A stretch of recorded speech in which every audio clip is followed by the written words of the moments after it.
জাতীয় নির্বাচনের জোর হাওয়া বইছে দেশ জুড়ে। ফেব্রুয়ারির প্রথমার্ধে নির্বাচন আয়োজনে এখনও দৃঢ় অবস্থানে অন্তর্বর্তী সরকার। সেই লক্ষ্যে জোর প্রস্তুতি নিয়ে মাঠে নেমেছে দেশের অন্যতম জনপ্রিয় দল বিএনপি। এরই মধ্যে আনুষ্ঠানিকভাবে প্রার্থীদের নাম ঘোষণা করা হয়েছে। ৩০০ আসনের মধ্যে ৬৩টি খালি রাখা হয়েছে ভোট আর জোটের সমীকরণে। নানা শ্রেণী পেশার মিশেলে এবার প্রার্থী দিয়েছে দলটি, তবে ঘোষিত তালিকায় নেই কোনো সাংবাদিক, অভিনয় আর কণ্ঠশিল্পীর নাম। ফেব্রুয়ারির প্রথম ভাগে নির্বাচন, দেশ জুড়ে জোরে সোরে বইছে সেই হাওয়া। আর সবার আগে আনুষ্ঠানিকভাবে প্রার্থীদের নাম ঘোষণা করেছে বিএনপি। দিনাজপুর সদর থেকে বেগম খালেদা জিয়া।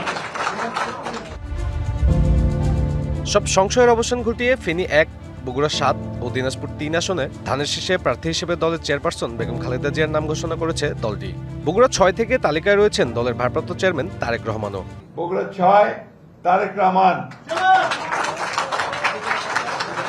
নানা শ্রেণী পেশার সমন্বয়ে প্রার্থী তালিকায় আছেন সুপ্রিম কোর্টের অন্তত ১০ আইনজীবী। পঞ্চগড় ১ আসনে মনোনয়ন পেয়েছেন নওশাদ জমির, লালমনিরহাট ১-এ হাসান রাজীব প্রধান, নাটোর ১-এ ফারজানা শারমিন পুতুল, কুষ্টিয়া ২-এ রাগিব রউফ চৌধুরী, মাগুরা ২-এ নিতাই রায় চৌধুরী, টাঙ্গাইল ৮-এ আহমেদ আজম খান, নেত্রকোনা ১-এ কায়সার কামাল, কিশোরগঞ্জ ৪-এ ফজলুর রহমান, নোয়াখালী ১-এ মাহবুবউদ্দিন খোকন ও চট্টগ্রাম ৫-এ মীর মোহাম্মদ হেলাল। ব্যবসায়ীদের মধ্যে আছেন ফেনী ৩ আসনে আব্দুল আল মিন্টু, মুন্সিগঞ্জ ১-এ শেখ মোহাম্মদ আবদুল্লাহ, মুন্সিগঞ্জ ২-এ মিজানুর রহমান সিনহা, কুমিল্লা ৯-এ আবুল কালাম, বরিশাল ২-এ সর্দার শরফুদ্দিন আহমেদ শান্তু, খুলনা ৫-এ মোহাম্মদ আলী আসগর লবি ও চুয়াডাঙ্গা ২-এ বিজিএমএ সভাপতি মাহমুদুল হাসান বাবু। মনোনয়ন পেয়েছেন বিএনপির প্রবীণ নেতাদের সন্তান ও স্বজনরা। পঞ্চগড় ১ আসনে নওশাদ জমির, নাটোর ১-এ ফারজানা শারমিন পুতুল, চট্টগ্রাম ৭-এ হুম্মাম কাদের চৌধুরী, মৌলভীবাজার ৩-এ নাসের খান, সিলেট ২-এ তাসিনা রুজদির, গাজীপুর ২-এ এম মঞ্জুরুল করিম রনি, গাজীপুর ৪-এ শাহ রিয়াজুল হান্নান, ফরিদপুর ২-এ শামা ওয়ায়েদ, ঢাকা ৬-এ ইশরাক হোসেন, মানিকগঞ্জ ৩-এ আফরোজা খান রিতা, যশোর 3-এ অনিন্দ ইসলাম অমিত, শেরপুর ১-এ সানসিলা জেবরিন, ঝালকাঠি 2-এ ইসরাত সুলতানা ইলেন, কুষ্টিয়া 2-এ রাগিব রউফ চৌধুরী, ঢাকা 4-এ তানভীর আহমেদ রবিন, ঝিনাইদহ 3-এ মেহেদী হাসান ও ময়মনসিংহ ৯ আসনে মনোনয়ন পেয়েছেন ইয়াসের খান চৌধুরী। এখন পর্যন্ত বিএনপির প্রার্থী তালিকায় নেই সাংবাদিক, অভিনেতা আর সঙ্গীত শিল্পী। সাংবাদিকদের মধ্যে মনোনয়ন প্রত্যাশী ছিলেন আমিরুল ইসলাম কাগজি, আনোয়ার আল দিন, কাদের গনি চৌধুরী, এম এ আজিজ ও সাইদ খান। আর শিল্পী ও অভিনেতাদের মধ্যে মনোনয়ন প্রত্যাশী ছিলেন বেবি নাজনীন, মনির খান, কনক চাপা, আসিফ আকবর, নাজমুন মুনিরা ন্যান্সি, হেলাল খান, আশরাফুদ্দিন উজ্জ্বল ও শিবাশানু। তবে আশা শেষ হয়ে যায়নি। বিএনপি মহাসচিব মির্জা ফখরুল ইসলাম আলমগীর প্রার্থী ঘোষণার দিন বলেছেন, আলাপ আলোচনার পর অনেক কিছুর রদবদল হতে পারে, আর জোট শরিকদের সাথে ভাগাভাগির জন্য ৬৩টি আসন তো রয়েছেই। সাব্বির রোজ, ডিবিসি নিউজ, ঢাকা। এ বিষয়ে আরও বিস্তারিত জানাতে আমাদের সাথে অনলাইনে যুক্ত হয়েছেন চট্টগ্রাম বিশ্ববিদ্যালয়ের রাষ্ট্রবিজ্ঞান বিভাগের অধ্যাপক আকাশ আহমদ। আকাশ আহমদ, আপনাকে স্বাগত জানাচ্ছি। একটু কথা বলতে চাই বিএনপি ইস্যুতে। সেটি হচ্ছে যে এত আগে মনোনয়ন দিল দলটি, আসলে আপনার কাছে কি মনে হচ্ছে? আর অনেক সমীকরণ তো রয়েছেই, এত আগে মনোনয়ন দেওয়ার আসলে কারণটা কি? ডিবিসির দর্শক শ্রোতাকে শুভেচ্ছা জানাচ্ছি।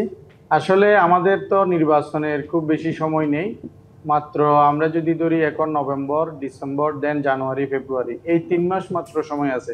তো এই সময়ের মধ্যে যে বিএনপি একটি বৃহৎ রাজনৈতিক দল এবং দেশের গণমানুষের সাথে সম্পৃক্ত একটি দল, তৃণমূল পর্যায়ে, জেলা, বিভাগীয় এবং জাতীয় পর্যায়ের মানে পরিচিত খ্যাতিসম্পন্ন একটি দল। কাজে এটার যে রাজনৈতিক যোগাযোগ এবং তৃণমূল পর্যায়ে নেতাকর্মীকে সুসংগঠিতকরণ, রাজনৈতিক যোগাযোগ বৃদ্ধি করা, তাদের দলীয় সমর্থন বৃদ্ধি করা এবং তাদের যে জোটবদ্ধ নির্বাচনের যে একটি পরিকল্পনা হাতে নেওয়া হয়েছে, সেটাকে যাতে আরো সুসংহত করা যায় এবং তাদেরকে যাতে তাদের জোটবদ্ধ রাজনীতির যে সুবিধা, ভোট ব্যাংক বৃদ্ধি করা, কর্মী সমর্থক তৈরি করা এবং তাদের প্রাক প্রস্তুতিকরণের অংশ হিসেবে আমি মনে করি যে এই ধরনের তাদের যে নমিনেশন ঘোষণা করা হয়েছে এটা গুরুত্বপূর্ণ। এটা গুরুত্বপূর্ণ এই অর্থে যে তাদেরও, নেতাকর্মীদেরও একটা ট্রেনিং এর দরকার আছে, রাজনৈতিক যোগাযোগের দরকার আছে। নেতাকর্মী, সমর্থক তৃণমূল পর্যায়ে, গ্রামে গঞ্জে, প্রতিটি নির্বাচনী এলাকায় তাদেরকে গিয়ে জনমানুষের সাথে মিশে তাদের সুখ দুঃখের কথা শুনে তাদের যে নেতৃত্বের বিকাশ, তাদের যে রাজনৈতিকভাবে তাদেরকে সংগঠিত করার জন্য যে সময়টুকু প্রয়োজন, যেটাকে আমরা রিহার্সেল বলি, সেই রাজনৈতিক রিহার্সেলের জন্য এটা সময়টা দেওয়া হয়েছে। আরেকটা হচ্ছে কি, বিএনপি যেহেতু জোটবদ্ধ রাজনীতিতে যেতে চাচ্ছে, জোটবদ্ধ রাজনীতিটা হচ্ছে খুবই গুরুত্বপূর্ণ। আমরা বাংলাদেশের রাজনীতিতে পরপর বেশ কয়েকটি ইলেকশন দেখেছি, জোটবদ্ধ রাজনীতিতে যারা গিয়েছে, যে দল বা যে অ্যালায়েন্স গিয়েছে, তারা কিন্তু যথেষ্ট ভালো ফলাফল করেছে। আমরা পৃথিবীর অন্যান্য দেশেও কিন্তু জোটবদ্ধ রাজনীতির যে ভালো ফলাফল, আমি একটু সম্পূর্ণ প্রশ্ন করতে চাই আপনার বক্তব্যের ইস্যুতে। আপনার কি মনে হয় যে এত আগে হচ্ছে প্রার্থী ঘোষণা করা, এটা হতে পারে যে নির্বাচনের একটা আমেজ তৈরি করা? কারণ অনেকেই সংশয় প্রকাশ করছে, অনেকেই বলছে নির্বাচন হবে কি হবে না, নির্বাচন যে হবে এটার একটা ভাইব ক্রিয়েট করা, এমনও কি হতে পারে এটা এই এত দ্রুত হচ্ছে তাদের প্রার্থী ঘোষণার একটা বিষয়? অবশ্যই অবশ্যই নির্বাচন হবে, এ ব্যাপারে কোনো সন্দেহ নাই। এ ব্যাপারে যারা সন্দেহ পোষণ করে, আমি মনে করি তারা নির্বাচনের পক্ষে নয়। অ্যাকচুয়ালি বাংলাদেশে বর্তমান যে সরকার, ইন্টারিম গভর্নমেন্ট, তারা যে সময়টুকু নিয়েছে সেই সময়টুকুই যথেষ্ট। এবং নির্বাচনের জন্য যে প্রাক প্রস্তুতি, এই যে নির্বাচন কমিশন বলেন এবং এই যে প্রশাসন বলেন, তারা কিন্তু প্রস্তুত নিয়ে একটি সুন্দর, সুস্থ এবং স্বচ্ছ নির্বাচন জাতিকে উপহার দেওয়ার জন্য, এবং আমাদের দেশের যে গণতান্ত্রিক স্থিতি, গণতান্ত্রিক যে প্রাতিষ্ঠানিকীকরণ, গণতান্ত্রিক উন্নয়ন এবং রাজনৈতিক যে পট পরিবর্তন, সেটার জন্য কিন্তু সরকার প্রস্তুত। এবং সেই প্রস্তুতির অংশ হিসেবেই কিন্তু অলরেডি কিন্তু জুলাই সনদ হয়ে গেছে, এবং আরো অন্যান্য সাংবিধানিক সংস্কার, আইন বিভাগের সংস্কার, বিভিন্ন সংস্কার কার্যক্রম কিন্তু ইতিমধ্যেই কিন্তু অনেকগুলো শেষ হয়েছে এবং অনেকগুলো চলমান আছে। এবং নির্বাচনের যে একটি লেভেল প্লেইং ফিল্ড, যেটা আমরা সবার জন্য যে উন্মুক্ত একটি গণতান্ত্রিক নির্বাচন, যেটা আমাদের দেশের গণমানুষের জন্য, এবং যারা সত্যিকার অর্থে একটি সুস্থ সুন্দর পরিবেশে নির্বাচন দেখতে চায়, তাদের জন্য এটা আমি মনে করি যে একটি পরিপূর্ণ সুন্দর একটি নির্বাচন অনুষ্ঠিত হবে।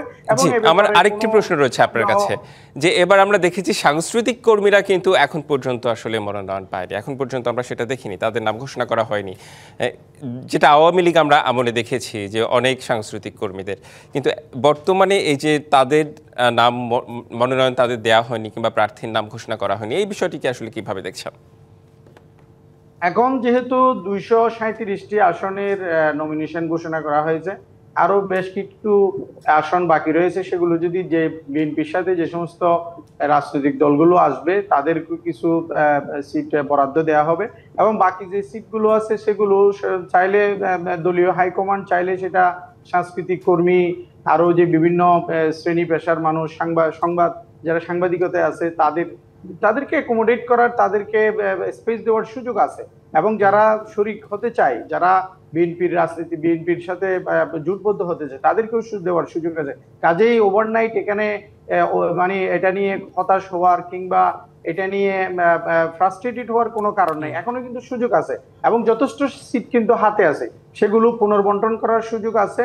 কাজেই সাংস্কৃতিক কর্মী যে আসবে না বা এই ধরনের এখনো ঠিক বলা ঠিক হবে না। কাজেই এটা সুযোগ আছে, হেভিওয়েট প্রার্থীরাও সেই তালিকায় আছে, অনেকেই আছে, তাদের হেভিওয়েট প্রার্থীও আছে। এবং যারা মনে করছেন যে আমাদেরকে কোনো স্পেস দেওয়া হয়নি, আমাদেরকে সুযোগ দেওয়া হয়নি, তাদের হতাশ হওয়ার কোনো কারণ নেই। কারণ আমরা জানি যে টেকনোক্রেট কোটায়ও কিন্তু পরবর্তীতে সরকার গঠন হওয়ার পর অনেককেই সেখানে অ্যাকোমোডেট করার সুযোগ আছে। সাংস্কৃতিক কর্মী বলেন, এই যে সাংবাদিক বলেন, শিক্ষক বলেন, আইনজীবী বলেন, ব্যবসায়ী বলেন, আরো বিভিন্ন শ্রেণী পেশার মানুষ, শিক্ষাবিদ বলেন, তাদেরকে নিয়ে, সবাইকে নিয়ে তো বিএনপি মোটামুটি একটি সুসংগঠিত রাজনৈতিক দল, যেখানে সবার সুযোগ আছে। এবং বিশেষ করে আমার একটা জিনিস ভালো লেগেছে, সেটা হচ্ছে যারা অলরেডি নমিনেশন পেয়েছে তারা কিন্তু খুবই উচ্চশিক্ষিত, সুশিক্ষিত, এবং তাদের মধ্যে নেতৃত্বের গুণাবলী সবকিছুর সমন্বয় ঘটেছে। ফলে তারা একটি সুন্দর, সুস্থ এবং স্বচ্ছ নির্বাচন সবাই মিলে উপহার দিতে পারবে বলে আমি দৃঢ়ভাবে বিশ্বাস করি। জি, বেশ কিছু গুরুত্বপূর্ণ বিষয় আপনার বক্তব্যে উঠে এসেছে। আপনাকে অনেক অনেক ধন্যবাদ আকাশ আহমদ।